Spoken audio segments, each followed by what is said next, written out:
live. Esperar um pouquinho todos estarem juntos.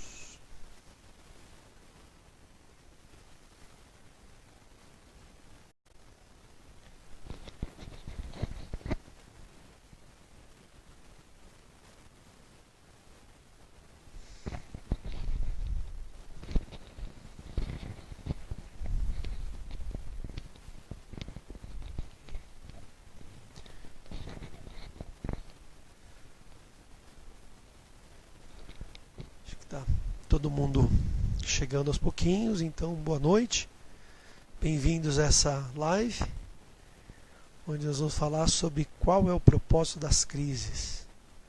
Assunto interessante, assunto que já está criando muito bate-papo entre a Isadora aqui. Então, antes de mais nada, me apresentar, né? Meu nome é Márcio Ribeiro, sou instrutor avançado do Body Talk e terapeuta avançado do Body Talk aqui no Brasil. Prazer enorme estar construindo, trabalhando junto esse sistema com vários outros terapeutas e colegas, coordenadores aqui no Brasil. Um prazer enorme. Falar um pouquinho de Body Talk antes da gente entrar direto nesse assunto que vai render muita coisa para a gente hoje à noite. Torcendo para ser um assunto que nos interesse muito. Então, o Body Talk é um sistema integrativo de saúde. Ele trabalha muito na ideia de que o corpo tem a capacidade de se autorregular, se autoequilibrar, mas existe uma tendência pela nossa experiência de vida de perdermos essa habilidade natural de equilíbrio, de cura, de estabelecimento, de relacionamento entre tudo que a gente chama de partes do corpo, órgãos endócrinas, emoções, energias, sentimentos do ser humano. Então a função do terapeuta do Body Talk é resgatar esses centros de comunicação, resgatar esse quebra de comunicação que houve entre todos os sistemas e restabelecer ele num fluxo que leva ao que a gente chama de um processo da individuação.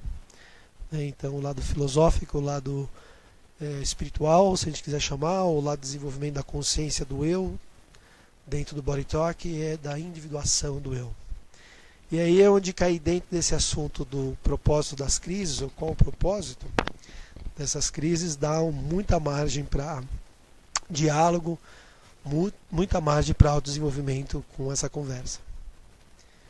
Uma das questões que me leva a entender crise é o fato de que a nossa formação como ser humano, a nossa formação como construção do eu, é tomar autonomia por fazer escolhas, né? Como se nós nos baseássemos que a ideia de estarmos aqui vivos, estarmos aqui ser cientes, é tomar posse das nossas escolhas e lutar por elas. E o problema das nossas escolhas, muitas vezes, é quando entramos num processo muito autocrítico, muito preocupante, num estado excessivo de pensamento, de tentar fazer a escolha certa. E os momentos de crise, eles parecem questionar a ideia de escolha. Os momentos de crise empurram a gente na tentativa de fazer a escolha certa. E olhando para o sistema do Body Talk, olhando como o sistema se baseia, na filosofia que ele se baseia, viver atrás da escolha certa é viver atrelado à crise. Porque é impossível que eu faça uma escolha certa a todo tempo. E principalmente ruminar o pensamento sobre a escolha certa pode, na verdade, me fazer muito codependente de crises. O que pode me fazer, eventualmente, acredito eu, no movimento de apego demais às escolhas que faço, me permitir ficar codependente de crise para fazer escolhas. Isso pode ser um dos maiores problemas nossos em relação à quantidade de crises que podemos ter. Então vamos olhar a ideia de crise. O que pode ser crise na nossa vida humana, né? Crise pode ser algo físico, pode ser algo emocional, pode ser algo espiritual. Não se define crise apenas um estado de alerta físico ou um estado de alerta emocional. Mas se vai definir crise a partir dessa filosofia que a gente trabalha, tudo aquilo que vai contramão do que eu chamo o meu fluxo de escolhas. E o problema do meu fluxo de escolhas é que ele está baseado na minha formação do ego, né? E formar o ego não é um problema. O problema é se eu questiono demais esse fogo da escolha, essa vontade da escolha, se eu rumino demais essa vivência da escolha, Se eu fico tentando fazer sempre a escolha certa versus deixar as escolhas acontecerem, viver essas escolhas, eu começo a não aceitar o fato de que existem outras potenciais crises que eu possa viver além daquela que imediatamente vai contra o meu fluxo de ideias, de conceitos, né, de paradigmas de uma vivência, de uma crença de uma vivência. Geralmente as nossas escolhas estão apoiadas nas nossas crenças vividas a partir dessa formação do ego. Não há como não ter crise olhando por esse viés. Eu vou começar a entender que a crise é um co-entrelaçamento com muitas das próprias crenças que eu carrego formadas no meu eu, desde a formação da minha infância, pelo meio ambiente, pela família, pela cultura, pela religião. Eu tenho que tentar validar essas ideias. Até mesmo porque através das crises eu faço escolhas para tentar lidar com ela, eu expresso o meu eu.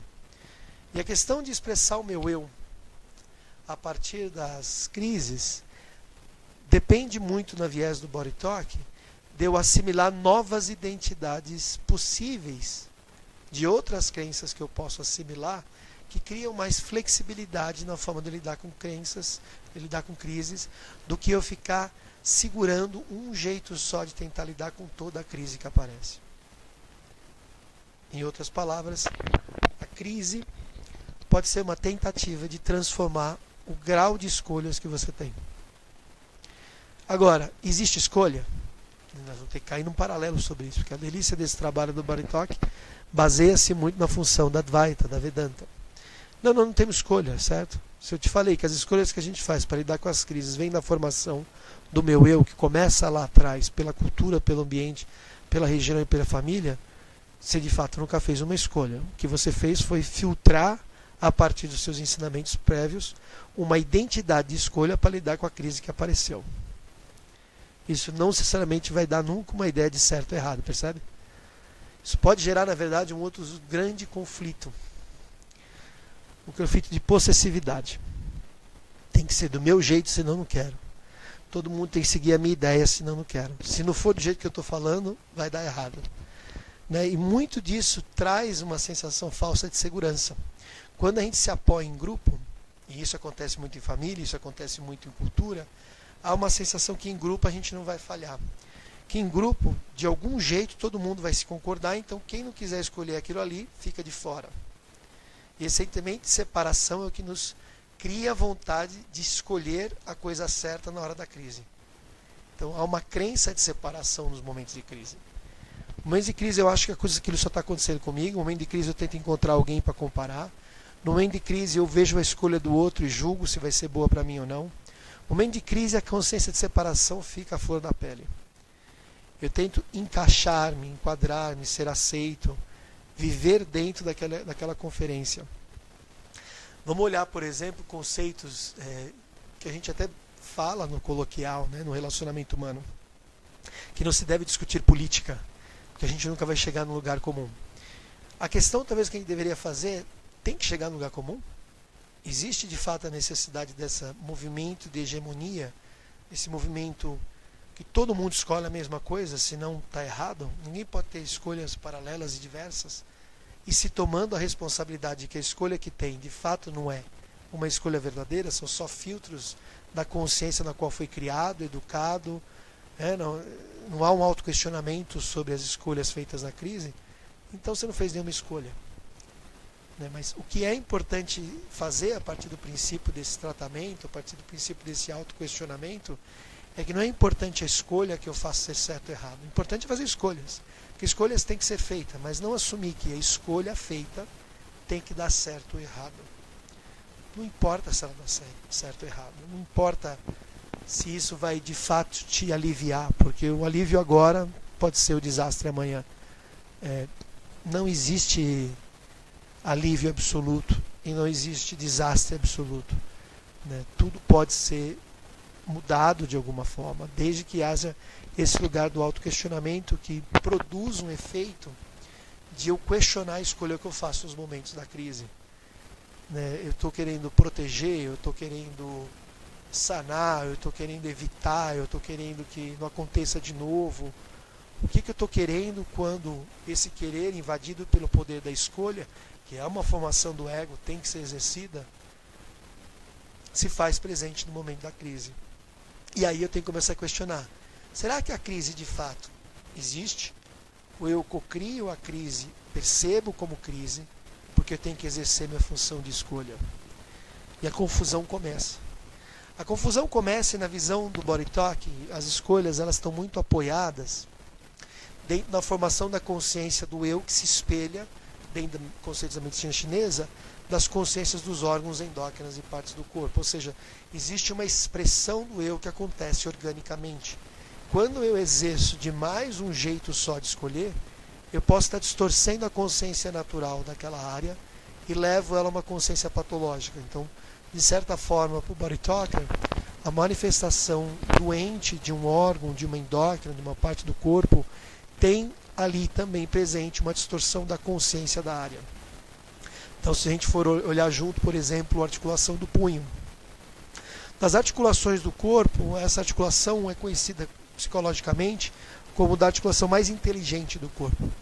Essa articulação gesticula, manipula, alcança, apega, desapega, cria, manifesta. É uma articulação que sempre se cobra um alto teor de rigidez, um alto teor de autoquestionamento sobre eu não posso fazer a escolha errada. Tanto que é muito comum a gente perceber que quando existe uma rigidez no padrão de escolhas, não poderem dar errado, pessoas podem manifestar doenças no punho, né? Doenças manifestas do punho relacionadas a essa tentativa de controlar a escolha certa, uma tentativa de manter as coisas em controle, manter as coisas presas, amarradas. O que acontece muito nesse fluxo das escolhas que se manifestam a partir das crises é que eu tenho que fazê-la assim como eu tenho que deixá-la ir. Muito parecido com o sistema respiratório. Eu inspiro, mas eu não consigo inspirar constantemente. Chega uma hora que eu chego ao fim da minha inspiração. E aí eu preciso expirar. E isso acontece também nesse fim dessa expiração. Chega um momento que eu preciso voltar a inspirar. Isso é tão automatizado para a gente esquece que essa função acontece em todas as nossas ações de consciência. Em tudo que eu escolher, eu tenho o ato da escolha e o ato da entrega. Eu tenho o ato da ação e o ato da entrega. Eu tenho o ato de sentir, me devotar e largar. Eu não consigo garantir nada 100% do tempo a vida inteira. Não tem como, a não ser que eu me cobre constantemente. E aí é onde a cultura, a moral, entra com vários fatores rígidos que vão se manifestando como doenças no corpo. Então a grande pergunta que a gente deve se fazer é: qual é o propósito da crise? Adoecermos. Né? Mas para adoecer, só isso? Não, no que eu adoeço a partir da crise, quando eu me auto-questiono, eu liberto-me da dor, eu liberto-me da doença.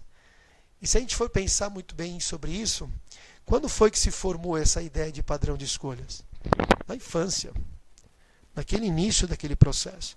Então o adulto vai adulterar toda essa experiência. Então, ou seja, como é que ele chega a esse contato dessa experiência para adulterar? Muitas vezes a partir da escolha, que é a doença que ele traz. Eu revelo essa doença para mim mesmo, baseado no momento que eu chamo de crise, para tentar olhar para como ela se formou lá atrás, no momento de máscara. Quando foi que eu assumi a separação? Quando foi que eu assumi que a vida era minha? Quando foi que eu assumi que todos os meus pensamentos eram meus? Quando foi que eu me coloquei na sociedade dizendo é do meu jeito ou não? E o adoecimento disso, e o encoraçamento disso, essa prisão que vai acontecendo dentro do eu. Então, eu queria trazer para vocês, a partir dessa ideia, uma pergunta, né? Se a gente fosse praticar o nosso córtex, que a gente vai praticar essa técnica, que é uma técnica de integração neurosensorial, ela trabalha no nível mental, ela trabalha no nível emocional, trabalha no nível físico, e ela trabalha baseando-se na identidade da não dualidade, do equilíbrio entre essas duas forças chamadas intelecto e intuição, para trazer uma estruturação nova e revelar um novo olhar para alguma situação que a gente possa estar vivendo, e equilibrando esse eu, trazendo despertares, novas perguntas, novos autoquestionamentos. Nós praticamos esse córtex com a pergunta: qual é, das crises que você está vivendo, a sensação que você sente mais repetitiva, que mantém você no mesmo loop, de pensamento, de escolha, de identidade, né? Qual é o arquétipo que se forma a partir da crise? Eu sou o guerreiro, eu sou a vítima, né? Qual é a sensação que me dá a partir das escolhas feitas nos momentos de crise, que me mostra o arquétipo que eu ando vestindo, o arquétipo que eu ando ali dando alimento, alimentando. E isso me mantém preso no cenário, não me dá ideia nova, não me dá ideia para tentar algo novo, de gesticular novas ideias, novos jeitos, novas formas.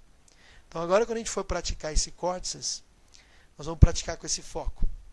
Para quem ainda não fez essa técnica do córtex, você vai seguir esse movimento que eu vou te mostrar, e esse movimento ele tem uma inspiração profunda e expiração profunda, e a cada ciclo que a gente vai modificando o posicionamento, nós estamos ativando uma área córtica diferente do cérebro.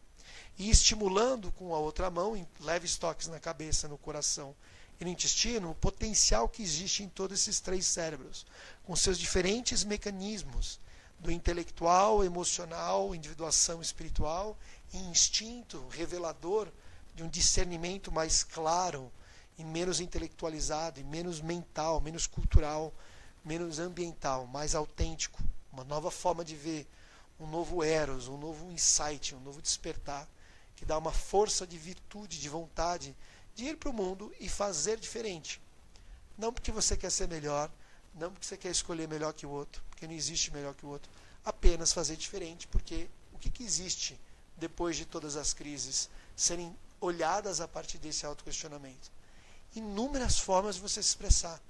A crise te convida para inúmeras formas de você se expressar. Não precisa ser sempre da mesma forma. Pode haver inúmeras formas. Então vamos praticar esse córtex juntos e a gente tem mais umas coisinhas para falar. Então, uma mão na base da cabeça. Inspira e expira profundo. Alterna o toque da cabeça, coração e intestino. Foca no questionamento.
Se você achou interessante isso e te trouxe insights que vão vir também a partir deste momento, não necessariamente nesse exato momento, mas a partir desse momento, talvez seja interessante você compartilhar com a gente aqui, né, nos comentários, ou mesmo me escrever inbox ali pela própria página, o seu entendimento desse processo, o que ele despertou, o que ele mostrou, o que ele revelou sobre como você lida com a crise. Quem é que aparece quando a crise aparece?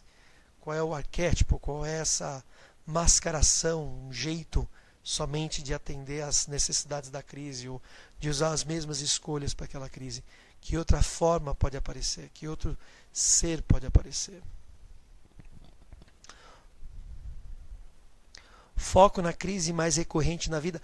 Pode ser o foco na crise mais recorrente na vida ou uma crise específica da vida que não superou. Eu posso dizer, como brasileiro, uma crise que eu encontro muito com algumas pessoas é 1992, né? Fernando Collor de Mello. É uma crise que tomou muita atenção de alguns dos nossos familiares, de algumas nossas vidas, e foram marcos de transição na nossa vida. Então pode ir até no foco de uma crise passada e como lidou com aquilo. E como aquilo volta como um monstro. Então, às vezes é uma coisa muito antiga, mas a gente não se libertou. A gente fica na mesma sensação de como eu lidei com esse sentimento, com essa crise. Deixa eu ver aqui sobre os comentários.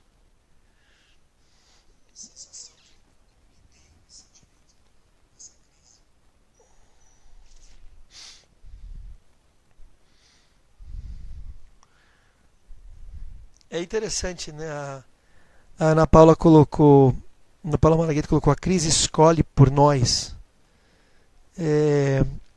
Eu me identifiquei com uma crise, as minhas crenças, os meus padrões, as minhas máscaras se mostraram.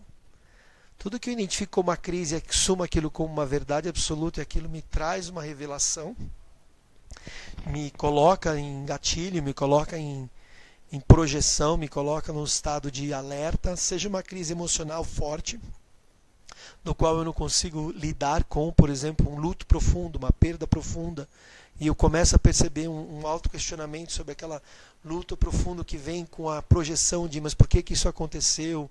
Por que não poderia ter sido diferente? Ou, poxa, por que com ele? Por que com ela? Por que não com aquele outro? Quer dizer, a gente começa a ver essa dialética doentia mental que entra no eu, que diz assim: as coisas não poderiam ser desse jeito, tinham que ser do meu jeito.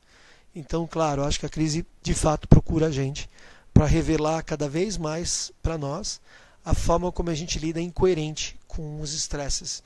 Porque a gente olha para os estresses e diz: por favor, não existam. Mas nós somos os co-criadores dele. E nós somos assim, independente de você querer ou não. Porque isso chama-se formação do ego, formação da identidade, formação do coletivo. Eu não tenho como não viver crises. Crises vivem a partir de você estar vivo, de você estar aqui fazendo escolhas. A diferença é: eu posso sim, a partir do autoquestionamento, me desidentificar com essas escolhas e talvez tomar uma outra atitude. Atitudes novas, atitudes autênticas também, mas novas, diferentes.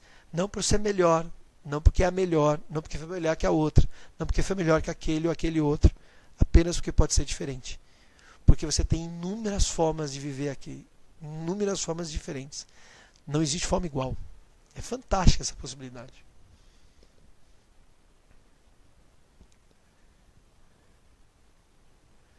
Então, a Gabriela Menezes pergunta: e quando a pessoa não se sente em crise, mas tem uma lesão grave em coisas corriqueiras, tipo uma queda em casa com rompimento de ligamentos e tal? Dor pode ser crise, né? Dor, machucar-se toda hora pode ser uma crise, né? A identidade de eu estar sempre me machucando.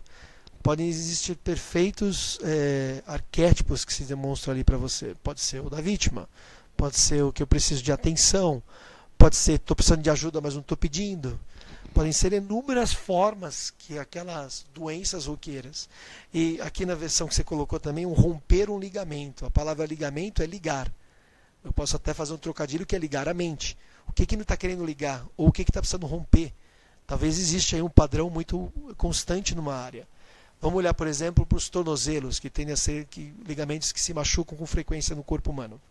Uma das consciências mais interessantes do tornozelo é tomar direções na vida, mudar, transição. E quando a gente é impelido com isso, e aquele status quo, aquela estagnação de medo, de dizer: mas será que naquele lugar eu consigo me expressar tão bem como me expresso nesse lugar? Ou será que naquele lugar eu vou me expressar exatamente como me expresso nesse lugar? E aí, ficando na dúvida, ficando naquele impasse, muitas vezes rompe o ligamento, porque rompe com o mental, não dá conta de fazer a transição.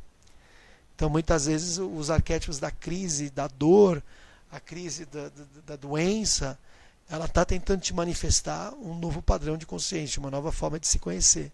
Mas enquanto a gente ficar estagnado pela identidade, pela codependência que a crise gera, que mantém a gente preso naquela identidade da doença, do ciclo, do mesmo problema financeiro, do mesmo problema emocional, do mesmo problema físico, dessa constante sensação de estar preso numa roda da vida, a gente vai dizer: poxa, será que a crise vem porque ela aparece, tipo, é do nada, ou ela está realmente cocriando comigo? E quanto ela me faz sentido, e aí eu me apego e vivo ela. Quantas pessoas que vivem na ideia de o Brasil está ruim, o Brasil está ruim, o Brasil está ruim, ou qualquer outro país, o ex-presidente é louco, essa economia assim, economia assada, quando a coisa acontece, valida. Fala: tá vendo? Eu falei. Porque valida a crença, mas o que adiantou todo esse tempo? Apenas se alimentou da crise. Então aí pergunte-se: será que a crise estava tão separada de mim? ou eu alimentava essa crise também? Porque revelava as minhas crenças, me auto-apoiava, né? Ou seja, codependência, transferência.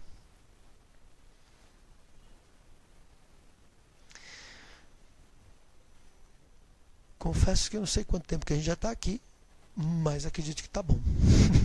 Se você achou que foi útil, compartilha, né?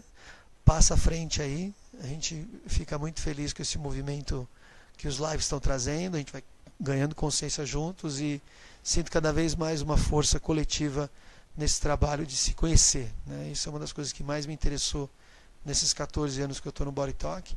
E o que foi estar no Body Talk e descobrir a filosofia que baseia-se nesse sistema, que é a Advaita, e estudar essa filosofia Advaita, estudar essa filosofia Vedanta. Ela me traz uma vida de autoquestionamento. Não há dia igual, uma constante, né, angústia saudável que borbulha no eu, né? Realmente uma vontade muito boa de continuar vivendo e aprendendo. Muito obrigado. Desejo uma boa noite para todos vocês aí e até a próxima. Tchau, tchau.